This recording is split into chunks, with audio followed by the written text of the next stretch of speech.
Press meet లో 2.5 గంటలు నీకు దమ్ము ధైర్యం, నువ్వు నిజంగా సమాధానం చెప్పగలను, నీ ఆరోపణలు నువ్వు నిజమని నమ్మితే మొత్తం ప్రశ్నలు పిలిచి వాళ్ళు వేసి ప్రశ్నలు సమాధానం చెప్పి అక్కడ గొడవలు తీసేస్తారు. నీకు అనుకూలంగా ఉన్నావు, నాకు వాళ్ళు మొక్కలు చూపించు, నీ ఎదురుకుండా కూర్చున్న ప్రశ్నలు ఎవడో ఉన్నారంటారు. అసలు ఉన్నారా లేదు, అసలు ఇది రికార్డ్ చేసి ఎడిట్ చేసి వదిలేరేమో. రికార్డ్ ఇప్పుడు మనం మాట్లాడేది కూడా లైవ్ అవ్వచ్చు కదా. ఏం మాట్లాడుతున్నాడు అతను? ఒక 6 నెలలకు 4 నెలలకు 3 నెలలకు 15 రోజులకు ఒకసారి వచ్చి ఓ ప్రెస్ మీట్ పెట్టి నువ్వు చెప్పాలనుకున్న అబద్ధాలన్నీ అక్కడ దమ్ముడించేసి డస్ట్బిన్ లో చెత్త సేదారం, కుళ్ళిపోయిన పళ్ళు, టమాటాలు, కూరగాయలు డస్ట్బిన్ లో పోయేస్తారు రైతు బజార్ నుంచి ఎత్తేసి. అలాగే ఎత్తేసి నీ దగ్గర ఉన్నదంతా కెక్కేసిపోతున్నావు. నువ్వు వాళ్ళందరూ ముగ్గురిని మొక్కలేయాలా?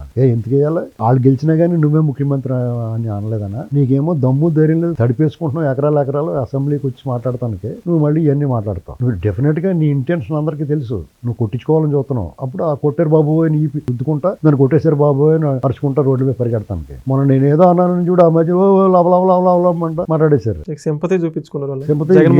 ఎప్పుడు ఏడుపు మోకం వేసుకుని అడుక్కు తిని వ్యవహారమే కదా మీది. అయ్యా బాబు మా నాన్న చచ్చిపోయాడు, మా చిన్న నాన్న చంపేశారు, నన్ను చంపేస్తాను చూస్తున్నారు, ఓ ఛాన్స్ చేయకుండా మళ్ళీ చేస్తాను. ఇదే కదా గోళ మీది. దమ్ముగా ధైర్యంగా ప్రజలందరూ సర్వజనామోదం ఎప్పుడు పొందావు నువ్వు?